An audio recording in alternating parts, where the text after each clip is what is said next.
आला वर्ज है नाज़रीन, मैं आसिफ अली और आप देख रहे हैं रूबी उर्दू न्यूज़। सबसे पहले नजर डालेंगे सुर्खियों पर।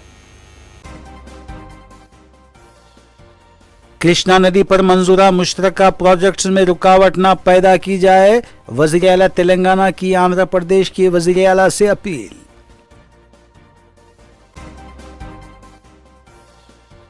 अक़लियतों के मुहाफिज या जमीन हथियाने वाले, उर्दू यूनिवर्सिटी की जमीन तनाज़े में KTR का राहुल गांधी पर तंज। यूनिवर्सिटी के तुलबा ने अराजी तनाज़े पर BRS लीडर से की मुलाकात। तेलंगाना DGP को अदालत से मिली राहत, मुअत्तली की दरख्वास्त हुई मुस्तरद। संक्रांति त्यौहार 2026 के पेश नज़र हैदराबाद ट्रैफिक पुलिस ने शहर भर में ट्रैफिक एडवाइजरी की जारी। बल्दियाती इंतखाबात के लिए 2019 के वोटर लिस्ट होगी बुनियाद, रियासती इलेक्शन कमीशन की वजाहत। स्पेशल क्राइम टीम CCS ने चीनी मांझे की फरोख्त में मुलविस 5 अफराद को किया गिरफ्तार।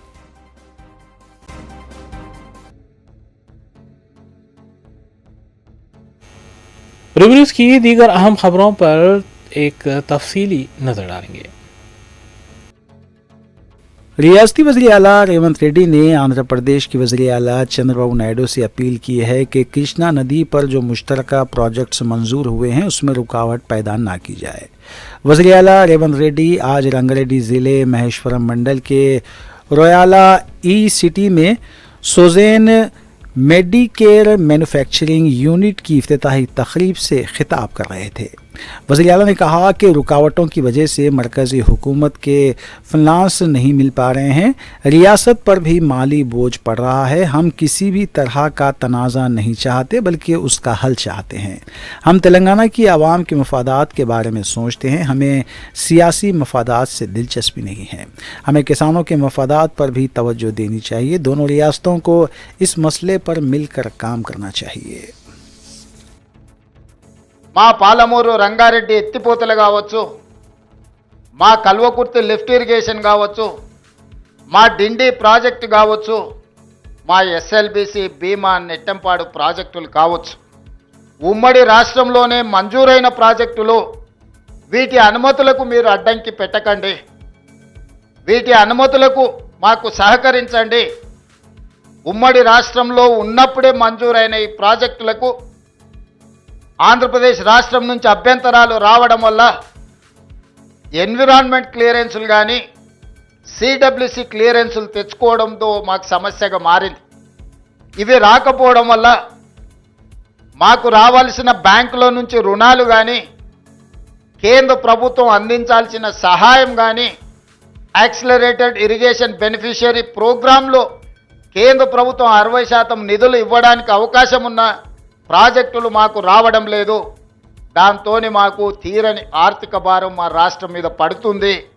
ఇవన్నీ కూడా మీరు సహకరించండి। మీకేమైనా సమస్యలు ఉంటే కూడా మేము సానుకూలంగా ఆలోచన చేస్తాం। మేము వివాదం కోరుకోవడం లేదు। నేను మరొక్కసారి ఈ వేదిక మీద నుంచి చెప్పదలుచుకున్నా, నేను శాశ్వత పరిష్కారాన్ని కోరుకుంటున్నా। ఇది రాజకీయ ప్రయోజనం కాదు, ప్రజల ప్రయోజనము, రైతుల ప్రయోజనము।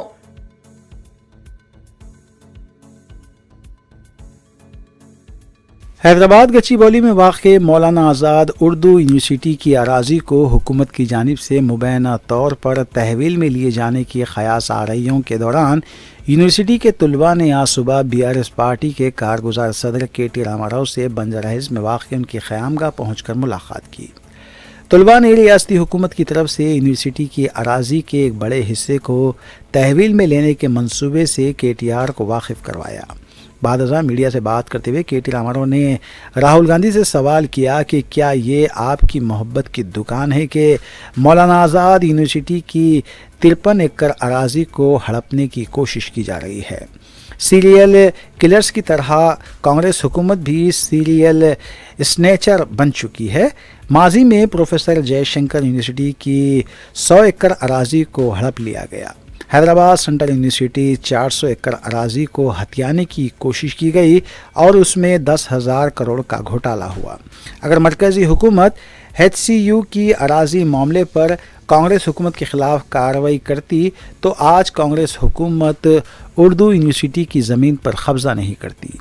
ISB की भी 100 एकड़ अराजी को हड़पने की कोशिश की जा रही है।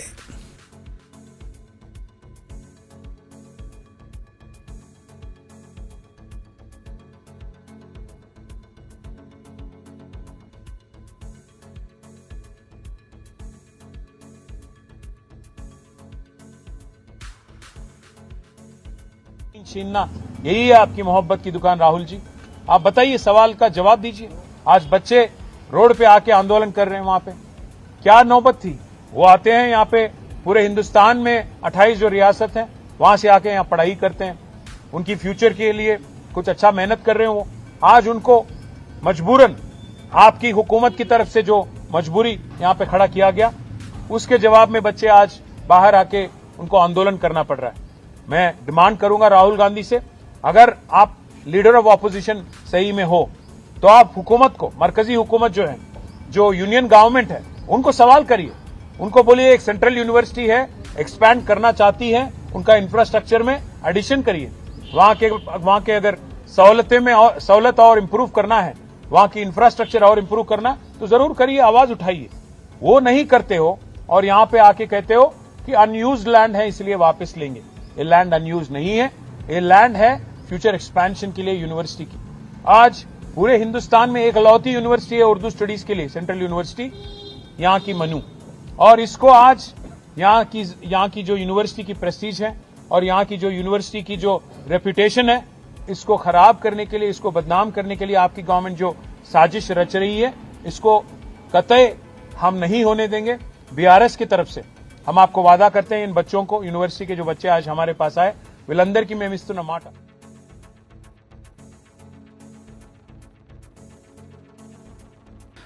दूसरी जानिब तुलबा ने इल्ज़ाम आयद किया है कि हुकूमत यूनिवर्सिटी की 50 एकड़ अराजी को तहवील में लेना चाहती है। KTR से मुलाकात के बाद तुलबा ने बताया कि उन्हें धमकियां भी दी जा रही हैं और ये कहा जा रहा है कि क्या तुम्हें आगे पढ़ना नहीं है। तुलबा ने यह भी कहा कि कांग्रेस BJP के नक्शे कदम पर चल रही है। एक और तालिबा ने कहा कि जब तालीम की बात की जाती है तो तुलबा की इल्म हासिल करने की जगह को क्यों छीना जा रहा है। जब कॉन्स्टिट्यूशन बना था तो सबसे पहले यही सवाल लिखा गया था कि स्टूडेंट्स को पढ़ाना लिखाना है। तो जब हम स्टूडेंट्स को पढ़ाना लिखाने की बात हो रही है तो जमीन क्यों खींची जा रही है हमसे? हमारा हक है, वो हमारी जमीन है, वो नहीं। और आखिरी चीज ये कि मानू ने जब ये नोटिस देखा और उन्होंने ये देखा कि सारे ग्रुप्स को उन्होंने यूनाइट किया और एक पब्लिक कॉल दी। जब हमने पब्लिक कॉल दी तो हमको थ्रेट किया गया, अननोन नंबरों से मुझे थ्रेट्स आए हैं। ऐसे लोगों की तरफ से थ्रेट्स आए हैं कि आपको आगे का कैरियर नहीं देखना है क्या? आप PhD के बाद कुछ नहीं करना चाहते हैं क्या? हमें मालूम है आप कहाँ रहते हैं। इस तरह के अगर थ्रेट दिए जा रहे हैं सेंट्रल यूनिवर्सिटी में पढ़ने वाले लोगों को, PhD स्कॉलर्स को, हम देख लें कि एजुकेशन के साथ हुकूमत का रवैया क्या है। BJP की पॉलिसी है बेच दो, कांग्रेस ठीक उसी पॉलिसी पर अमल कर रही है। हम डिफ्रेंशिएट नहीं कर पा रहे हैं यहाँ की गवर्नमेंट में और सेंटर में जो रूलिंग पार्टी है उसमें। तो अगर ये पैटर्न बना रहा तो मैं आखिर में ये कहना चाहता हूँ कि मानू में तकरीबन 60,000 लोग डिस्टेंस से जुड़े हुए हैं। इसके 12 से ज्यादा ऑफ कैंपसेस हैं, रीजनल सेंटर चलते हैं, 120 कोर्सेज यहाँ चलते हैं, पूरा हिंदुस्तान को यहाँ पर रिप्रेजेंट किया जाता है। इसके साथ अगर छेड़छाड़ हुई तो पूरे हिंदुस्तान में कांग्रेस की जो इमेज खराब होगी उससे वो उभर नहीं पाएंगे।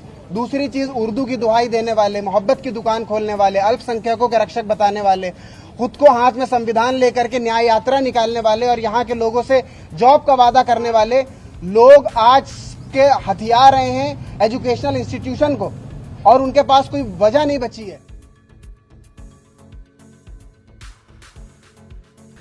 तेलंगाना में बल्दियाती कॉरपोरेशनों और बल्दियात के इंतखाबात का अमल बाज़ाब्ता तौर पर शुरू हो गया है। रियासती इलेक्शन कमीशन ने वाज़ेह किया है कि बल्दियाती इंतखाबात के लिए 2019 की वोटर लिस्ट को बुनियाद बनाया जाएगा।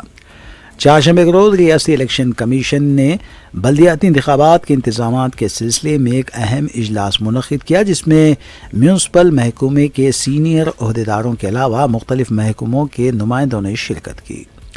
इस दौरान ज़िला कलेक्टरों के साथ वीडियो कॉन्फ्रेंस के जरिए भी मुशावरत की गई। इजलास में इलेक्शन कमीशन ने इस बात पर जोर दिया कि बल्दियाती इंतखाबात के लिए 2019 की वोटर फहरिस्त ही इस्तेमाल की जाए। कमीशन ने यह भी ऐलान किया कि हतमी वोटर लिस्ट 16 जनवरी को शाया की जाएगी। इलेक्शन कमीशन के मुताबिक पोलिंग स्टेशनों की इब्तिदाई तफसीलात 13 जनवरी तक जारी की जाएंगी, जबकि पोलिंग स्टेशनों से मुताल्लिक़ मुकम्मल मालूमात टी पोल ऐप पर भी अपलोड की जाएंगी ताकि आवाम को आसानी हो।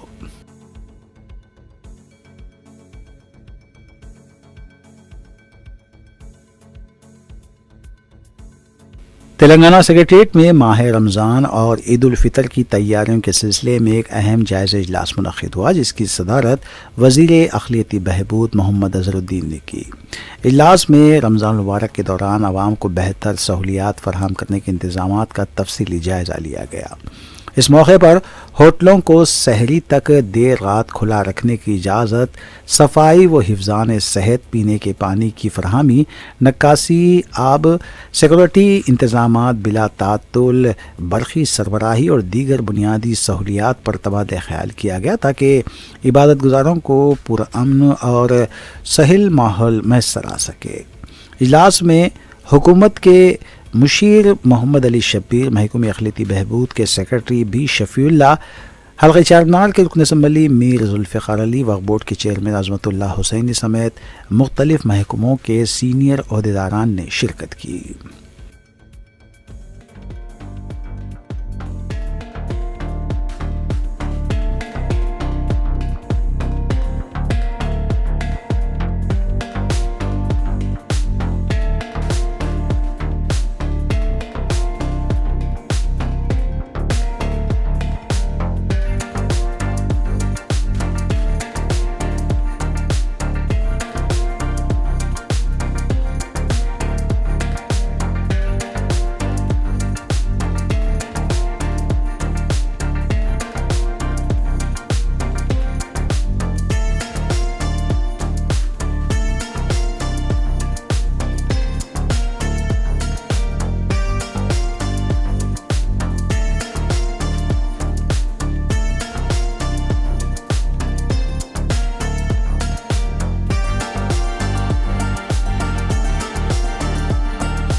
तालीमी जहदकार फातिमा शेख को आज उनके यौम पैदाइश पर खिराज पेश किया गया। यूसुफगुड़े के एक स्कूल में मुनक़िदा तक़रीब में 19वीं सदी की अजीम तालीमी जहदकार फातिमा शेख की खिदमात पर तलबा ने भी अपने ख्यालात का इजहार किया। इस प्रोग्राम में मदू मेहमान खुसूसी रुकन असम्बली नवीन यादव ने कहा कि फातिमा शेख ने ज्योतिराव फूले और सावित्री बाई की तहरीक को आगे बढ़ाया और बच्चों को तालीम की तरफ राग़िब किया। फातिमा शेख के भाई उस्मान शेख ने तालीमी इदारे के लिए अपना मकान तक वक्फ कर दिया था। आज Fatima Sheikh Girls and boys, all of you look here, ma. I want everyone to be silent first.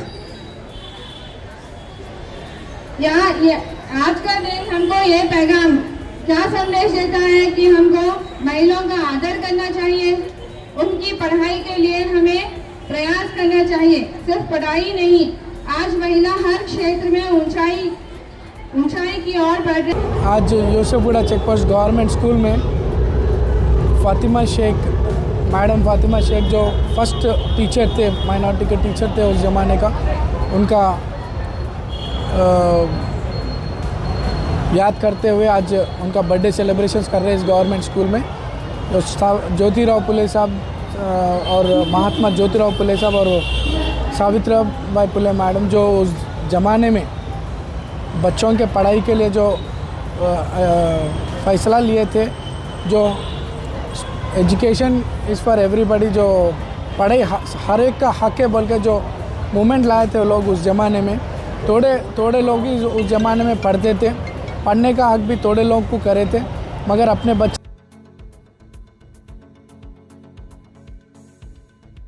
Sankranti त्यौहार 2026 के पेश नज़र हैदराबाद ट्रैफिक पुलिस ने शहर भर में ट्रैफिक एडवाइजरी जारी की है ताकि त्यौहार के दौरान मुतवक्को गाड़ियों के गैर मामूली रश को मुनज़्ज़म तरीक़े से संभाला जा सके। हकाम के मुताबिक 9 जनवरी से 13 जनवरी तक शहर में भारी ट्रैफिक का इम्कान है, जबकि 16 जनवरी से 19 जनवरी के दरमियान वापसी के सफ़र के बायस दोबारा रश बढ़ सकता है, क्योंकि हज़ारों अफराद तेलंगाना और आंध्र प्रदेश के मुख्तलिफ अजला का रुख करेंगे। इस एडवाइज़री का मकसद शहरियों को सफ़र की बेहतर मनसूबाबंदी में मदद देना और त्यौहार के दौरान किसी भी परेशानी से बचाना है।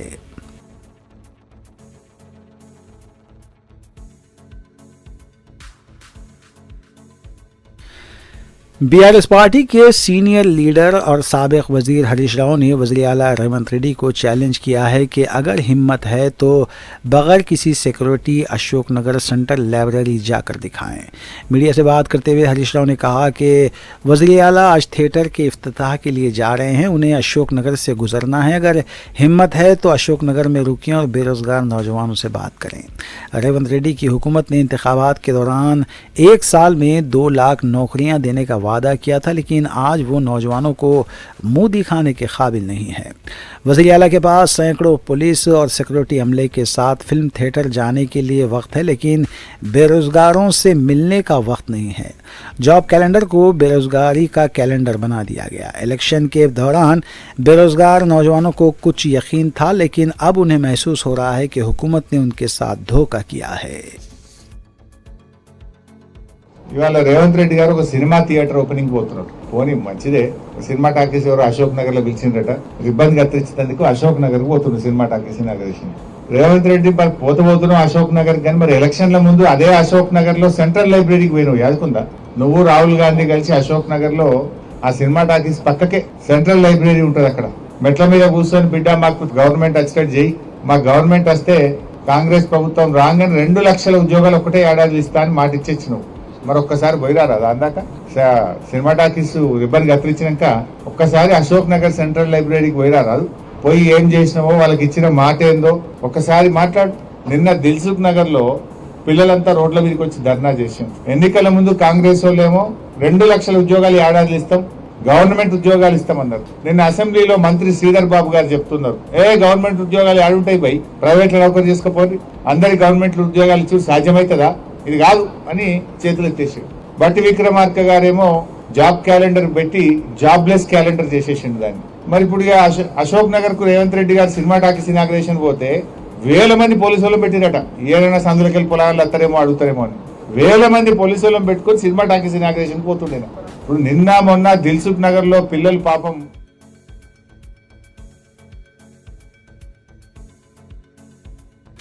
सदर मजलिस व रुकन पार्लिमान हैदराबाद बैरिस्टर असदुद्दीन ओवैसी ने दिल्ली फसादात के मुलजमीन उमर खालिद और शर्जील इमाम की दरख्वास्त ज़मानत को सुप्रीम कोर्ट की तरफ से मुस्तरद किए जाने को यूपीए के दौरे हुकूमत में बनाए गए यूएपीए कानून को वजह करार दिया है। महाराष्ट्र में इंतखाबी जलसे से खिताब करते हुए सदर मजलिस बैरिस्टर ओवैसी ने कहा कि कांग्रेस हुकूमत ने जो कानून बनाया था इसका गलत इस्तेमाल होता रहा है।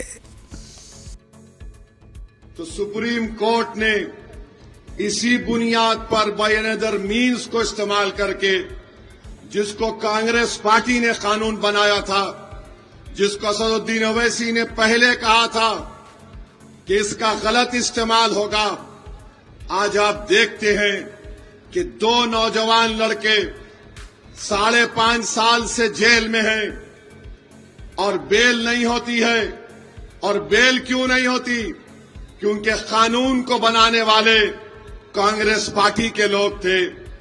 बताओ, जिनके बच्चे 5.5 साल से जेल में हैं, वो यूएपीए का कानून अगर किसी ने खराब तरीके से उसको बनाया तो उस वक्त गृह मंत्री चिदम्बरम थे, वजीर आजम कांग्रेस पार्टी के थे।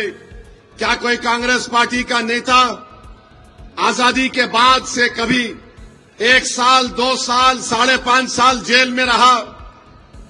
बताइए मेरे अजीज दोस्तों और बुजुर्गों, मैं चैलेंज कर रहा हूं, मेरी ये तकरीर भारत के लोकसभा में मौजूद है।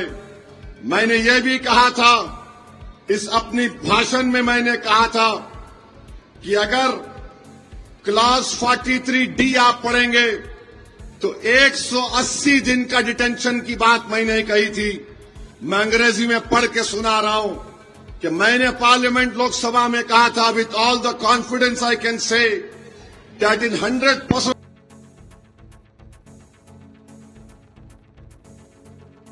सदर मजलिस बैरिस्टर ओवैसी ने इस मौके पर साल 2008 में UAPA कानून लोकसभा में हुए मुबाहिस का हवाला देते हुए कहा था कि उन्होंने उस वक्त ही कहा था कि इसका गलत इस्तेमाल किया जाएगा और उनकी इस तकरीर के खदशात दुरुस्त साबित हो रहे हैं। Second point, in that same section 15 Principal Act, subsection A, by any other means of whatever nature to cause or likely to cause. This is a very subjective thing. And tomorrow if an investigating officer can even arrest Arundhati Roy for writing what she's writing, because by any other means or whatever nature, it is a subjective thing. Who defines it? What is all this thing over here? Third point, sir, is that you come to 43D, 180 days. With all the confidence I can say, 100% of the cases wherein minorities will, if they are arrested, they will be in detention without charge for 180 days. Why? Because that is what is happening as of now. This happened in my own state, and we have a dynamic chief minister who has done a lot for minorities, which never any chief minister has done. But the ground reality is there is a huge difference between reality and hope. The man in uniform has an inborn hatred towards the Muslim minority. That is the fact. And the fact is that he starts his investigation on the premise that yes, Muslims are terrorists. I can say with all the confidence that 180 days will be the detention. Secondly, sir, if a case is booked, if one person is booked in 3 cases for its offence, 180 days for one case, 180 days second case, this is happening in everywhere. Even before an act is brought over here. Another issue about bail. Page 5, that paragraph 25. This is a limit on judicial discretion.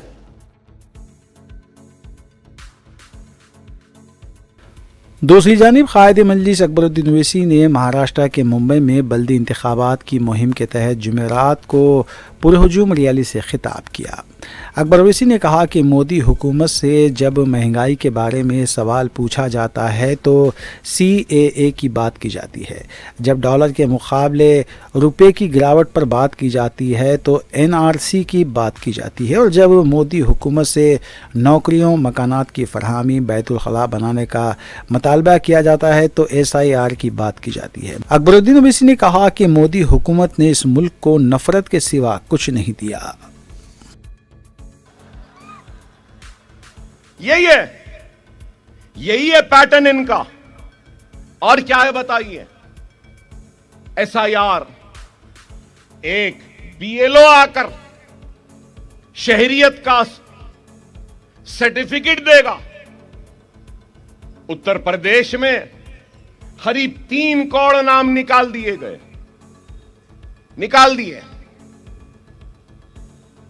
और फिर देख रहे हैं, क्या देख रहे हैं? वो पुरानी वोटर लिस्ट 2002 की वोटर लिस्ट में नाम था नहीं था, बाप का नाम था तो ठीक है। अरे भाई 2002 में बाप यहां रह रहा था, अब कहीं और चले गया तो बस नाम निकाल दिए।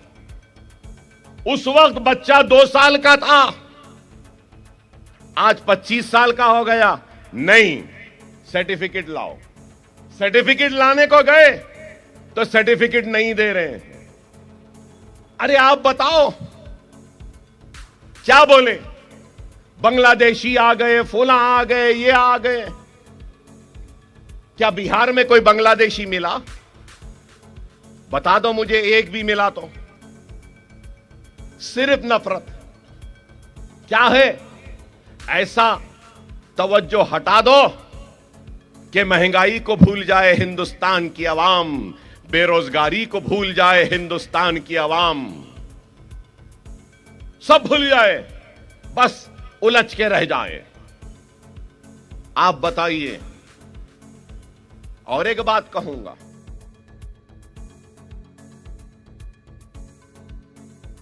फारूकी फाउंडेशन की जानिब से हैदराबाद में मुस्लिम लड़कियों लड़कों के रिश्तों के लिए रूबरू रिश्तों का प्रोग्राम हर इतवार आसिफ नगर रोड मेहदीपट्टनम पर वाक़ दारुल अमन फंक्शन हॉल में मुनक़िद किया जा रहा है।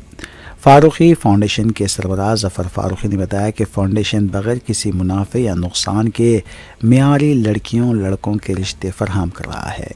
उन्होंने बताया कि इस शोबे में उन्हें 40 साल का तजुर्बा है, जबकि इस शोबे में धोखाधड़ी आम हो चुकी है और भरोसेमंद अफराद ही से इस सिलसिले में रुजू होना चाहिए।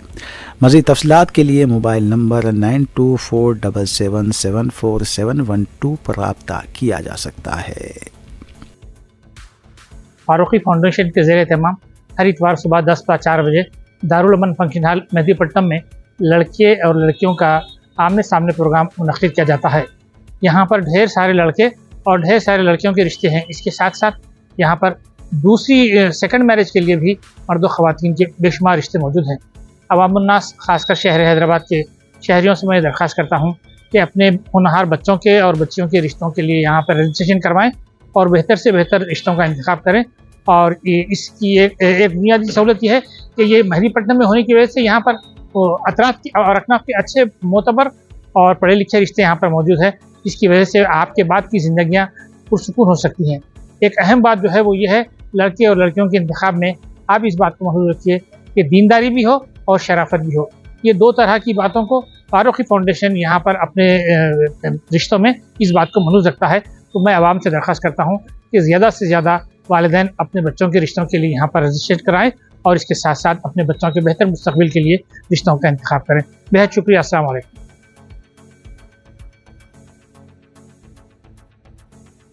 अमीर इमारत मिल्लत इस्लामिया मौलाना मोहम्मद हुसामुद्दीन सानी अलमारूफ जाफ़र पाशा ने इस अज़्म का इजहार किया है कि जामा मस्जिद दारुशफ़ा में उम्मत को फ़ायदा पहुँचाने की ग़रज़ से मज़ीद इक़दामात को यकीनी बनाया जाएगा। उन्होंने बताया कि पिछले 100 साल से उनका ख़ानदान इस मस्जिद में खिताबत के फ़राइज़ अंजाम दे रहा है, जबकि मदरसे मिसाइया के अलावा जलसे ख़िरात व नात का भी पाबंदी के साथ अहतमाम किया जाता है। उन्होंने मस्जिद की तारीख़ से भी वाकिफ़ करवाया। अल्हम्दुलिल्लाह आज जामे मस्जिद दारुशफ़ा में ये खाकसार खिताब कर रहा है और अपने वालिद माजिद के जो काम थे उसको यहाँ लेके चल रहा है। और आज हमारे इस कमेटी में और इस मस्जिद के इंतज़ामी उमूर में हमारे ज़िम्मेदारान में मस्जिद भी यहाँ मौजूद है मेरे साथ, और माशाल्लाह हमारे नायब सदर साहब भी तशरीफ़ फरमा है और हमारे सेक्रेटरी साहब गलिबन तशरीफ़ लाए या नहीं लाए, खादिम साहब वगैरह सभी माशाल्लाह यहाँ काम अंजाम देते हैं।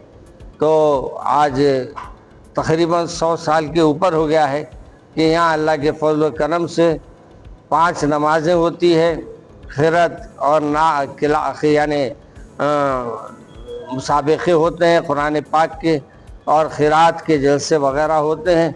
और अल्लाह के फल से यहाँ दीनी मदरसा भी चलता है 5 बजे से, और अल्हम्दुलिल्लाह काफ़ी तादाद में लोग आते हैं और अल्लाह के फल से यहाँ अपने नमाज अदा करते हैं।